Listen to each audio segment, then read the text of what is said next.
अभी नहीं आएगी। अच्छा सर, ज्ञान वापी का अहम फैसला आपके यहाँ पर हुआ है सर, क्या रहा सर, कैसे थोड़ा सा देखिए, हम न्यायिक सेवा में हैं, जुडिशियल सर्विस में हैं। जुडिशियल सर्विस में रहते हुए मैंने 31 तारीख को अवकाश ग्रहण किया है। तो उस समय जो भी, जब तक मैं न्यायिक सेवा में रहा, मैंने पूर्ण निष्ठा के साथ अपना कार्य किया, मेहनत के साथ अपना कार्य किया।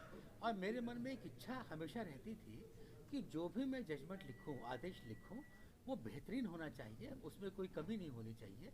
मैं एक बार, दो बार, तीन बार उसको पढ़ के करेक्ट करके तब अपने फैसले लिखता था और प्रयास करता था कि जो भी जजमेंट हैं, फैसले हैं, वो न्याय प्राप्त करने के लिए, न्याय प्राप्त करने के उद्देश्य से लिखे जाएं और उसमें कोई त्रुटि न रहे।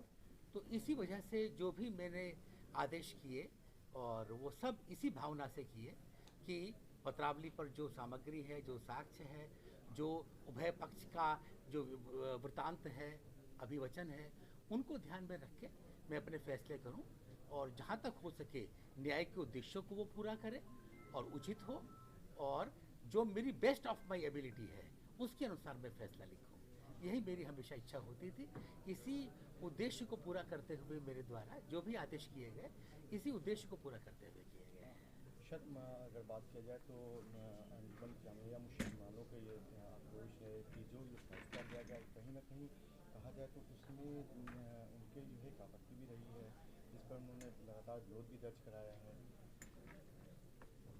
देखिए, मैं आपको एक बात बताऊं, हमने कई बार अक्सर देखा है, जो भी फैसला होता था, जिसके पक्ष में होता था वो तो प्रसन्न होता था और मुस्कुराता हुआ चला जाता था। जो भी फैसला किसी के खिलाफ गया, उसको जो है एक प्रकार से आक्रोश रहता था कि हमारे खिलाफ हो गया। अपनी स्थिति को जानने का कोई प्रयास करता नहीं था, लेकिन वो सोचते थे कि साहब हमारे खिलाफ फैसला गया है। तो ये हमने हर एक प्रत्येक मैटर में देखा, जिसके खिलाफ फैसला होता था वो कई बार तो कुछ लोग यहाँ तक कर देते हैं कि भाई उसका पब्लिकली विरोध करना शुरू कर देते हैं, फला है। लेकिन ये मैं आपको विश्वास दिलाता हूँ कि जो भी फैसले हम लोगों के द्वारा, न्यायिक अधिकारियों के द्वारा, जजेस के द्वारा किए जाते हैं, वो न्याय के उद्देश्यों को पूरा करने के लिए दिए जाते हैं और पत्रावली पर उपलब्ध सामग्री के आधार पर दिए जाते हैं। उसके अलावा और लेश मात्र भी कोई अन्य कंसिडरेशन नहीं रहता है, आपको बता दें। सर, कार्यकाल के अंतिम दिन जिस तरीके से आपने जो फैसला दिया इसको लेके, मुस्लिम पक्ष लगातार इस पर आपत्ति करता रहा कि 1 हफ्ते का समय अगर दिया गया था तो ये अंतिम दिन आपने जो दिया, ये बड़ा सुप्रश्चित लगा है कि ये पहले भी वो दिया जा सकता है। भाई उसकी बात तो यह है कि वो सब काम ड्यू कोर्स में होते रहे। जो एप्लीकेशन हमारे पास जब जब आती रही है, तब तब हम उसको सुन के आदेश करते हैं। दोनों पक्षों को सुनकर जो भी विधि के अनुसार है वो आदेश पारित किया गया है। जिस समय मेरे पास कोई भी एप्लीकेशन सुनवाई के लिए आती है, तभी मैं उसको सुन के उस पर आदेश कर सकता हूँ। उससे पहले कैसे आदेश कर सकता हूँ? तो जो भी, जब भी मेरे सामने कोई प्रार्थना पत्र आया, तभी मैंने सुना, उभय पक्ष को सुनकर और अपने विवेक का प्रयोग करते हुए न्याय की अवधारणा को ध्यान में रख के आदेश किया गया है।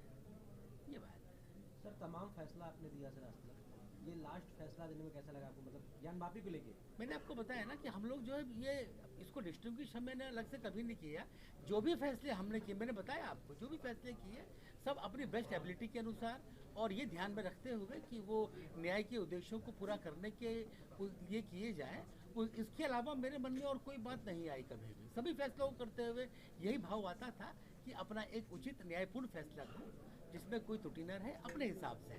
बाकी तो आप जानते हैं अपीलेट सिस्टम हमारे यहाँ बना हुआ है, क्योंकि ये मान के चला जाता है कि कोई लीगल त्रुटि या कोई भी कर सकता है, जाने अनजाने भी हो सकती है। तो इसीलिए अपीलेट कोर्ट है, ताकि अगर हमसे कहीं कोई गलती हो जाए तो अपीलेट कोर्ट सुधार सकती है उसको। लेकिन इतना मैं कह सकता हूँ कि मैंने जो भी किया वो अपनी बेस्ट ऑफ माई एबिलिटी किया, मैंने सब चीज़ों को देख के, इतना कह सकता हूँ। आपके सम्मान, आपकी जानकारी में अभी तक का सबसे बेहतरीन आपका फैसला कौन सा रहा आपके जीवन काल का? मेरे जीवन के बहुत सारे फैसले रहे, मैं उसको अलग से डिस्ट्रीब्यूट नहीं कर पाऊंगा, कौन सा अच्छा था, कौन सा खराब था। मैंने बताया ना, मैंने आपसे फिर दोबारा मैं रिपीट कर रहा हूँ, मैंने अपनी बेस्ट ऑफ माई एबिलिटीज़ के हिसाब से मैंने सब फैसले दिए हैं और सभी अच्छे दिए हैं। मैंने अपनी ओर से कोई कमी नहीं की है। वो अलग बात है, कई बार जो है अपीलेट कोर्ट में जाके कई बार कुछ जो है बहाल भी हुए हैं, कुछ चेंज भी हो जाते हैं, उससे भी एक अलग बात हो गई। मैंने अपनी ओर से to the best of my ability मैंने अपने फैसले दिए। थैंक यू सर, धन्यवाद। संजय भैया।